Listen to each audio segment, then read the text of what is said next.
Bonjour à tous et bienvenue dans Cult & Click. On est là pour faire une petite critique rétro. Et ouais, vous voyez, j'ai 2-3 cheveux blancs qui sont apparus la semaine dernière. Et on s'est dit, mais en fait, Matrix 4, est-ce que c'est pas pour les gens comme nous qui ont 2-3 cheveux blancs ou qui sont nés avant le début des années 2000. Et on a eu envie, pour préparer Matrix 4, de se remémorer un peu Matrix 1, 2 et 3.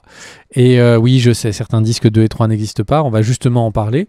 Et du coup, on va un peu refaire le point avec Kerd. Est-ce qu'on aime bien, est-ce qu'on n'aime pas et puis, qu'est-ce qui est... pourquoi est-ce que pour notre génération, ça a été aussi emblématique que ça? Je te laisse la place, Kerd. Merci mon cher Greg, bonjour à tous. Alors déjà on va faire donc une vidéo sur Matrix premier du nom, celle-là, et ensuite on va faire une deuxième vidéo sur le 2 et le 3 qui se sont suivis, sortis en 2003 et 2004, mais Matrix premier du nom c'est la très grosse surprise ciné de l'année 99, ça n'était pas du tout un film commercialement fort attendu dans cette année 99 qui devait être marqué par bien évidemment le film phénomène de l'année qui était La Menace Fantôme.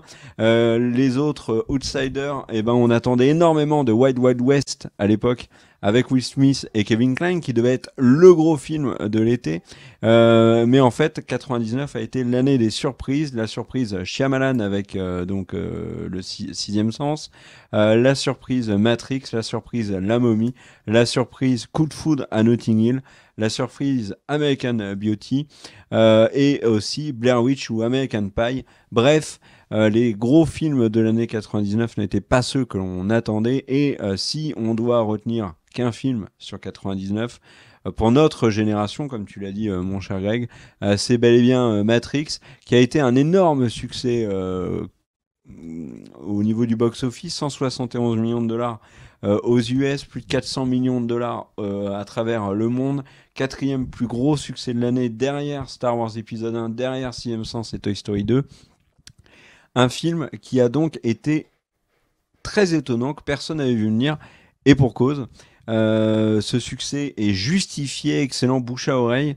Un film donc réalisé par les Wachowski qui venait de faire Bound, qui avait également signé le scénar d'Assassin, et un casting qui comprend Keanu Reeves qui à cette époque sortait notamment de la Société du Diable, voilà, avec Al Pacino. On l'avait vu dans Speed également. On avait au casting Laurence Fishburne, Carrie-Anne Moss, Hugo Weaving qui plus tard deviendra Elrond dans Le Seigneur des Anneaux, et l'acteur fétiche des Wachowski qui est Joe Pantoliano. À la musique, Don Davis. À la production, Joel Silver, c'est important de le citer. Voilà, mon cher Greg, pour la présentation film culte Matrix, qu'on a séparé des deux suivants pour une raison qui est évidente, et on va en parler tout de suite. Qu'est-ce que tu en as pensé de ce Matrix, mon cher Greg ? Bah pour moi, Matrix, alors quand je le vois, je suis ado. Et pour moi, c'est le meilleur film de l'année. C'est un de mes films préférés instantanément. En fait, le truc, c'est que Matrix, on peut parler rapidement enfin, je reviendrai évidemment après sur l'aspect vraiment qualité du film. Les qualités du film, sa mise en scène, les effets spéciaux qui étaient assez révolutionnaires, une palanquée d'effets spéciaux qui étaient révolutionnaires, et du coup une mise en scène vraiment stylé. On se souvient des moments où il court sur les côtés des murs, vraiment, enfin, une invention de l'écriture filmique, avec toutes ces balles, des milliers de balles qui sont toutes en train de tomber au ralenti, souvent imitées mais jamais égalées, on voit de milliers de films, les premiers effets digitaux vraiment maîtrisés dans des scènes d'action. Alors tout le monde va me dire oui, il y a eu des effets digitaux avant. Oui, c'est sûr, mais là, souvenez-vous que même, par exemple, quand l'hélicoptère tape un immeuble, ils font cet effet de vague pour refaire tout l'immeuble en 3D. Les scènes avec l'effet bullet time qui est transformé, où c'est en gros l'idée qui était de faire d'un photographe qui d'ailleurs propose son idée pour la première fois à des équipes de tournage françaises comme Kassovitz, qui ensuite se met à le vendre aux équipes qui vont tourner Blade, donc le premier film rentable du MCU. Et puis après, il y a les Warkowski qui prennent l'idée et qui la font sienne. Je pense que les gens pensent plus à Matrix quand ils voient un bullet time que à Blade.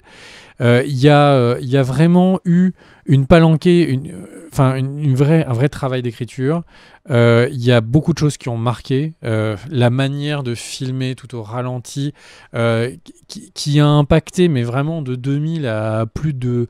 à 2010, c'est vraiment une décennie entière qui a impacté. Moi, j'ai vraiment l'impression que, en fait, Matrix a un effet du moment où il arrive jusqu'à un an après Jason Bourne. J'ai l'impression que moi, Jason Bourne, c'est la mort de l'imagerie Matrix, parce qu'en fait, on a eu tellement de personnes qui ont essayé d'imiter Matrix, mais pas forcément en le réussissant, que du coup, c'est un moment où on en a marre des personnes qui font des ralentis de coups de poing, etc. Et Jason Bourne, c'est en mode non, mais moi, vous mettez une caméra, un stylo, c'est parti, on va se défoncer. Et du coup, Jason Bourne, j'ai vraiment l'impression que d'un seul coup, c'est le retour à une action beaucoup plus froide et qui après impacte pendant 10 ans le cinéma. Et en fait, fondamentalement, tout ça c'est important. Tout ça c'est important pour le cinéma, etc. C'est très important. Mais moi, ce que je retiens en fait de cette époque, c'est que c'est le début de l'arrivée vraiment massive. Enfin, on est un petit peu après l'arrivée massive de la Japanimation, de l'influence manga. Et en fait, c'était un moment où, en fait, alors je parle pas pour tous les petits Français, mais en tout cas, chez moi, dans ma famille, c'était impossible de montrer un manga, en fait. De montrer un Cowboy Bebop, de montrer un Escaflowne, c'était pas possible, en fait. Un Évangélion. Le truc, c'est qu'Évangélion, c'est une œuvre qui est incroyablement mature, mais le grand public prenait l'animation comme étant une œuvre pour enfants, qui était avec des thématiques d'enfants. Et le truc, c'est que d'un seul coup, on a le monde de la Japanimation, le côté post-apocalyptique, le côté destroy des machines. Beaucoup pourront dire que c'est aussi l'animation japonaise qui a récupéré le cinéma américain, comme l'était par exemple un Terminator, pour le faire, et que les acteurs américains comme Schwarzenegger et Stallone sont la base des Jojo Bizarre Adventure, sont la base de plein de chara design. Et c'est le cas dans l'art, hein, tout est toujours un effet d'écho. Mais le truc, c'est que là, Matrix réussit à récupérer, digérer tout ce qui est de plus mature dans l'animation japonaise et dans les œuvres vraiment cyberpunk, etc., qui sont en place, des bouquins qui sont présents.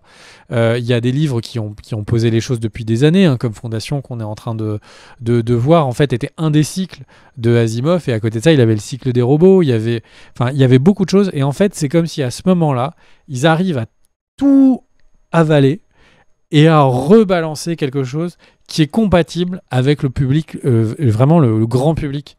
Et le fait d'avoir un monde post-apocalyptique, d'avoir la Matrix, avoir Internet, des hackers, etc., d'un seul coup, Matrix a rendu tout ça clair pour tout le monde. Ou en tout clair, je sais pas à quel point, mais a rendu tout ça palpable pour tout le monde.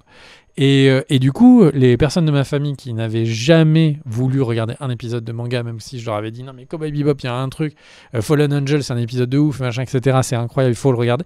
Et en fait, le truc, c'est que ils étaient complètement hermétiques à ça. Et Matrix a permis en fait ce switch culturel. Et Matrix, en fait, le premier, arrive avec la volonté de mettre des nouveaux standards de qualité sur les DVD. Là, je parle de l'après. Et en fait, le truc, c'est que Matrix arrive avec un ensemble de bouleversements où on a l'impression que c'est le pinacle de la qualité en même temps, ce qui fait que c'est vraiment le film qui est mis dans chez tous les vendeurs de télé, chez tous les gens qui veulent montrer qu'ils ont une belle qualité d'image, qui veulent vous vendre leur soupe ou quoi que ce soit. C'est Matrix est pris en exemple. Donc c'est à la fois un événement créatif en termes d'effets qu'ils ont réussi à mettre en place, c'est à la fois une ressucée globale de plein d'ambiance, d'univers, d'œuvres pour en faire quelque chose d'accessible pour le public, et à la fois quelque chose qui arrive au bon moment par la bonne porte, et qui du coup permet de faire d'avoir cette caisse de résonance. C'est vraiment un film. Après, on pourra parler plus de l'histoire en elle-même, mais je pense que Matrix, c'est pas facile d'en parler maintenant sans parler de cette vague culturelle qu'il amène. Est-ce que tu veux réagir à ça, puis donner ton avis sur le reste du film? Oui. Alors, déjà, je trouve que tu en as très bien parlé. J'avais pas moi fait le lien avec la japanisation et je trouve que c'est quelque chose de pertinent. Moi, Matrix, je l'ai vécu différemment. Je l'ai vu à sa sortie. Je crois même que j'ai vu le jour de sa sortie, le 23 juin 99. Euh, et euh, et en fait, il est sorti une année qui pour moi est charnière. C'est l'année où j'ai vraiment commencé à m'intéresser de manière acharnée au cinéma. Avant, je voyais des films et puis c'est tout. Et à partir de 99, pour une raison que j'ignore, ça a été quelque chose qui est devenu euh, une passion qui avait commencé avec février. Avec enfin voilà, 99, c'est avec Ciné Live, la chaîne magazine et tout, et il y a eu ce Matrix qui était déjà présenté avant parce qu'il était sorti 4 mois avant aux États-Unis. Il y avait déjà des articles qui disaient attention, il y a un film américain qui va arriver, c'est vraiment un poids lourd, et quand il sort, je pense même qu'en France il croyait pas qu'il allait fonctionner parce que il sort je sais plus si c'est le même jour ou une semaine après The Faculty, en même temps que Sex Intention. Juste après, il y avait La Momie. Enfin, et en fait, Matrix a tout éclipsé parce que c'est un film qui marque instantanément avec son look, avec sa réalisation, avec ses personnages. La scène d'intro avec Trinity est extrêmement marquante. C'est un film qui est très futuriste, qui a un scénario qui est très intelligent et qui en même temps est très simple. Et si je dis ça, c'est parce que je vais dire l'inverse pour Matrix 2 et 3. C'est Matrix, tu rentres dans le film, tu le comprends du début à la fin, et plus ou moins, et, euh, et voilà, et c'est un film qui, par chapitrage, est cohérent, a une vraie histoire à te raconter, une histoire qui est passionnante, qui va avoir des répliques cultes. L'agent Smith qui te parle de que l'humanité est le cancer de cette planète, Monsieur Anderson, etc., etc., la pilule, et c'est des trucs qui deviennent iconiques. En fait, Matrix met un coup de pied dans la fourmilière et rentre dans la culture pop comme un film culte très vite, avec le look de Neo et sa tenue en cuir, Trinity, Morpheus, etc. Enfin, et je trouve que le film, toute cette espèce de hype et de succès qu'il va avoir, et l'influence, tu en parlais, qu'il va avoir sur les films qui ont suivi, est complètement justifiée. Il y a des scènes dans Matrix qui sont très marquantes. Moi, la scène, par exemple, alors j'appelle ça la scène des pylônes, où en fait Trinity et Neo rentrent dans une salle où il y a des pylônes et ils sont détruits par les balles petit à petit. Je trouve que cette scène m'a mis un énorme coup de boule. Elle a été pendant des années ma scène préférée du film. Elle l'est encore d'ailleurs, mais enfin, je veux dire, c'est une scène que j'aimais voir. Alors, le film a aujourd'hui quand même plutôt vieilli, mais euh, il est très, très pertinent. Il est jusqu'à sa fin, jusqu'à le décollage de Neo sur les Rage Against the Machine. Hein, le film vraiment marque le spectateur, et on en voit finalement très peu, tu vois, des films comme ça.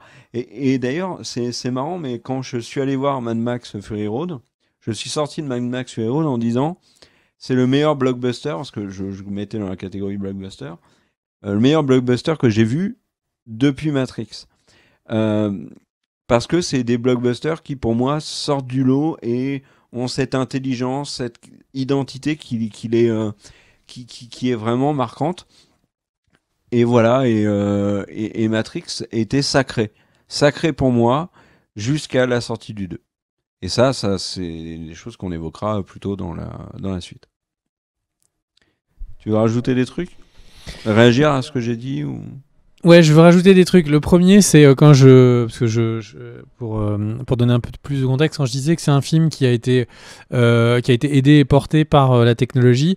En fait, le truc, c'est que donc le film est en 99, le film est en DVD en 2000, et il est en DVD en 2000 au moment de la sortie de la PlayStation 2, qui démocratise le DVD. Et en fait, du coup, il n'y avait pas beaucoup de questions à se poser. C'était quoi t'achètes ta PlayStation 2, c'est quoi le DVD que t'as avec? C'est Matrix. Et en plus, il y avait une boîte un peu spéciale en carton, etc. Ouais, en cartonné, c'est ce que j'allais dire. Puis il y avait deux faces aussi.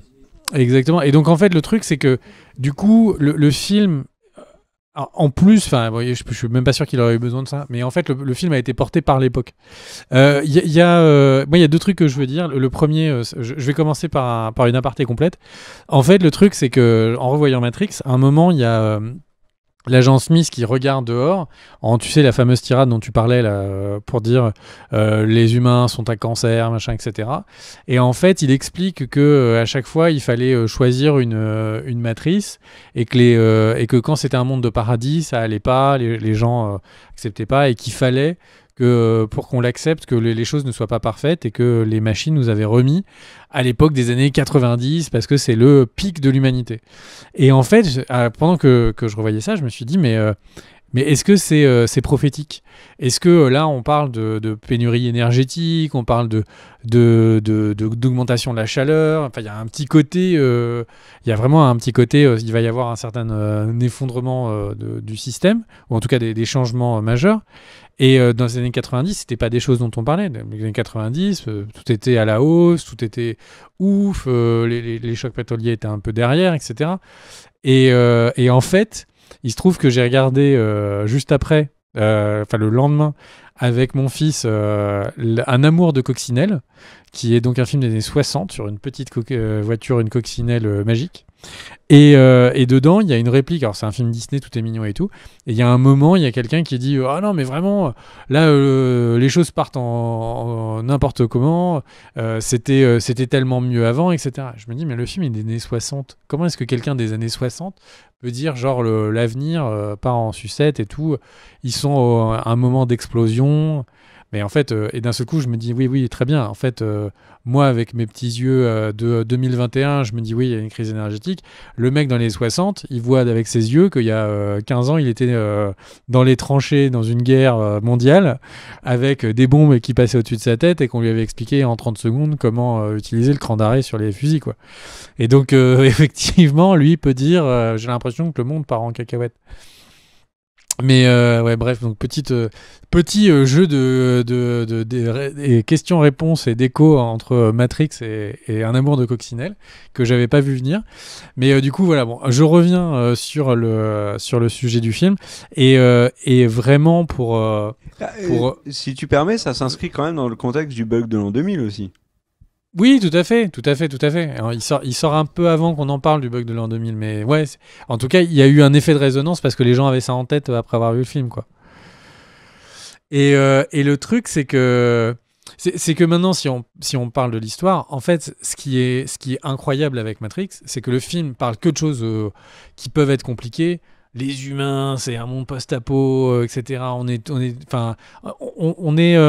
après le cataclysme. C'est-à-dire que là où il y avait, c'est un moment dans les années 2000, il y a beaucoup de films sur le cataclysme. Il y a le pic de Dante, il y a Armageddon. Enfin, on est sur des moments. En fait, les films sont là pour nous montrer le moment où il y a le plus de choses cinégéniques à nous montrer. Et en fait, Matrix est un film qui est complètement différent des autres parce qu'il nous montre après, l'humanité a perdu, on est dans des cuves. Les robots ont tout gagné, on voit plus le soleil. Enfin, en fait, le truc, c'est qu'on est après ce que tous les autres films ont envie de montrer. Donc déjà, ça, c'est une bizarrerie. On est sur quelque chose qui est compliqué à expliquer. C'est le monde, mais en fait, c'est pas le monde. Non, mais en fait, tu comprends, ils sont passés sur Internet, etc. Donc il y a quelque chose qui est pas facile à expliquer. Et le truc, c'est que même s'il y a d'autres films qui sont sur cette thématique, hein, je crois que c'est le Cobaye 1 ou Cobaye 2, qui sont des films pseudo-horreur de l'époque, qui sont sur les mêmes thématiques de... ouais, j'avais vu au cinéma Cobaye 2. Un monde numérique, etc., pour ceux qui s'en souviennent. Et donc il y avait un peu cette thématique comme ça au cinéma à cette époque-là. Mais en gros, le truc, c'est qu'on est sur des choses qui sont difficiles à expliquer, mais la force incroyable du scénario de Matrix, c'est que c'est simple. C'est super simple. C'est suis le lapin blanc. Néo suit le lapin blanc. Tu veux la pilule bleue ou tu veux la pilule rouge? Tu veux la vérité ou tu veux vivre dans le mensonge? Tu veux rester un esclave des machines? Et ils montrent comme ça, ils disent tu es une pile, Néo. En fait, le truc, c'est que le film et simplifie tout. Tous les concepts qui peuvent être super compliqués, justement, dont on parlait des bouquins, des Japanimation, où le grand public n'a pas forcément lu le cycle des robots d'Asimov. En fait, là, c'est super simple. Et c'est tellement simple qu'il a le temps d'aller foutre 15 minutes de ralenti de je vais aller buter tout le monde avec des Uzi. Donc le film a vraiment cette simplicité d'écriture. Et c'est quelque chose, si on pense à un film qui est son opposé complet, comme Tenet. Tenet, c'est un film qui a des scènes d'action, qui essaye d'en envoyer, et il est là en train d'essayer de t'expliquer le scénario en disant, dès qu'il se pose, ouais alors en fait, du coup, il y a le protagoniste, il y a le machin, le monde part dans ce sens-là, mais en fait il y a machin, les gens du futur sont en guerre, et en fait, tout est compliqué, tout ce qui, c'est verbeux, on sent qu'il galère à nous expliquer les choses et tout. Dans Matrix, il y a la même chose, il y a une apocalypse, on la gère, on est là pour mettre des nions, et au final, tout est tellement simplement expliqué que les gens partent pas complètement paumés du film. Et ça, c'est vraiment une force énorme. Et puis après, juste pour revenir quand même sur les points dont tu parlais, les looks, etc. En fait, donc les Wachowski, juste avant, avaient fait le film Bond, qui était un film, bon, déjà, l'affiche, c'était les deux protagonistes, donc deux femmes qui tombent amoureuses l'une de l'autre, qui sont attachées, etc., avec un film qui est vraiment... bon, Bond, c'est les liens, et c'est sous-entendu les liens sadomaso. Donc on avait déjà un film qui était dans une imagerie sadomaso. C'est le latex, le cuir qu'ils réutilisent pour habiller les costumes. Enfin, en fait, les Wachowski arrivent avec un look qui... Et en fait, ils prennent pas juste ils disent pas, ok, on va faire un look sadomaso, tous nos personnages vont avoir des boules de soumission dans la bouche et ils vont galérer à dire leur discours. C'est pas du tout ça. En fait, le truc, c'est qu'ils vont prendre cette imagerie, ils vont la tordre avec une imagerie un peu geek, un peu internet. Ils vont essayer de tout rendre un peu plus froid pour pas non plus que le sexuel soit présent, mais pas trop, pour aseptiser un peu les choses et que ça passe aux yeux du grand public. Ça en fait quelque chose qui est vraiment incroyable. Et puis à l'époque, les films de John Woo sont connus des aficionados, donc c'est un réalisateur hongkongais, sont connus des aficionados à Hong Kong, et on sent... je sais pas s'il a fait déjà son volte-face. Je dirais que volte-face, c'est après. Oui. Non, volte-face, c'est avant. Volte-face, c'est avant 97, t'as raison. Et donc en fait, John Woo qui du coup a influence déjà le cinéma avec ses ralentis, ses scènes d'action, etc. Et là en fait, il l'aspire et il lui rajoute des trucages, il rajoute des trucs qu'il n'avait pas les moyens de faire dans ses films précédents. Et pour à chaque fois, en fait, j'ai pas l'impression que Matrix invente des trucs, mais ils réutilisent tout parfaitement. Ils avalent vraiment un omnivore, etc., qui avale tout pour tout recracher, mais parfaitement et avec goût. Et ça en fait vraiment une œuvre qui, du coup, marque. Il y a juste un truc que j'avais raconté à Hacker sur un autre film d'à peu près la même époque, c'était sur Battle Royale, en disant que Battle Royale, à l'époque, tout le monde l'avait vu comme un film, voilà, un peu marquant, mais pas plus. Et on est 21 ans après, et le truc, c'est que le film Battle Royale a eu un impact sur la culture qui est colossal et qui chaque année grandit. Et là où Matrix, je sais pas à quel point quelqu'un qui a 12-13 ans sait que le film Matrix existe. Et du coup, je suis content qu'il y ait le 4. Ah, j'ai un avis là-dessus. Bah, vas-y.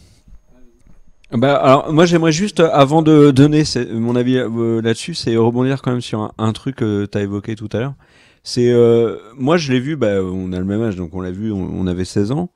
Et en fait, n'ayant pas forcément la culture japonaise que toi tu avais, et n'ayant pas à cette époque creusé comme un adulte de notre âge a pu le faire, et des personnes encore plus âgées ont pu le faire, moi, tout le concept de Matrix, pour moi, c'était de l'inédit. Et donc, l'idée de on est dans la réalité n'existe pas, on est contrôlé par des machines qui nous exploitent, qui exploitent nos corps, etc. enfin, le concept de Matrix, moi déjà, je l'ai trouvé extraordinaire. Et ça a été, je pense, pour beaucoup de monde, une des grandes forces du film. Et j'en ai parlé, t'en as parlé, mais le fait que ce soit simple d'accès au niveau du scénar a énormément contribué, je pense, au succès, à la popularisation de Matrix. Et le fait de Matrix, aujourd'hui, est-ce que ta question posée, donc est-ce qu'un gamin de 12 ans connaît, est-ce que Matrix est toujours aussi culte? Pour moi, c'est clairement non.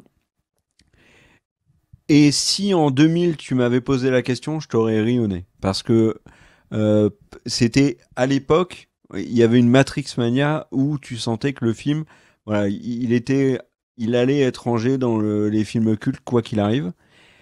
Et en fait, pour moi, il y a une raison à ça qui me prouve déjà que le film ne fait plus partie de cette catégorie de film phénomène. C'est par exemple que quand il sort en édition Blu-ray, etc., ça se vend pas. En DVD, c'est pareil. Les sorties sur Netflix, ça fait pas du tout événement comme d'autres films vont le faire. Je pense que les gens sont passés à autre chose. Et pour moi, la raison de se passer à autre chose, c'est ce qu'on va évoquer dans la prochaine vidéo, c'est le 2 et le 3. S'il n'y avait pas eu le 2 et le 3, je suis persuadé que Matrix resterait un énorme film culte. Et le problème, c'est qu'on a eu Animatrix, Enter the Matrix, Matrix Reload, Matrix Revolution, Matrix Résurrection qui va sortir. Et si on regarde le trailer de Matrix Résurrection et qu'on regarde la réaction, c'est-à-dire globalement, il y a eu une petite hype, mais comparons-le à d'autres trailers qui sont sortis quasiment au même moment. Par exemple, Matrix Résurrection, donc le 4, s'est fait écrabouiller par le nouveau Spider-Man, au point où les deux films sortant en même temps, ils ont décalé Matrix pour éviter de se faire éclater. Et je suis pas loin de penser que Matrix 4 va être un échec au box-office. Pour plusieurs raisons, il sort en fin d'année, il y a Spider-Man en face, ça va pas marcher. Il sort sur HBO Max, ça va être un carnage. Et tu vois, Reload et Revolution n'ont pas autant marché que l'espérait la Warner. Et je suis vraiment persuadé que s'il n'y avait pas eu le 2 et le 3, Matrix resterait culte. Tu partages pas ce point de vue? Et bah du coup, cliffhanger, comme à la fin, comme pour le 2 et le 3, pour répondre à cette question, il faut regarder la prochaine vidéo, le truc que je déteste qu'on me fasse sur Netflix. Tu nous fais un désolation de smog là. Et je suis le feu et la mort. Ah, c'est les crédits. Et du coup, on se revoit pour la prochaine vidéo très vite. Et on parle de Matrix 2, 3 et de la chute, de la folie ou de l'œuvre incomprise. On en parlera dans la prochaine vidéo. Des bisous et à très vite.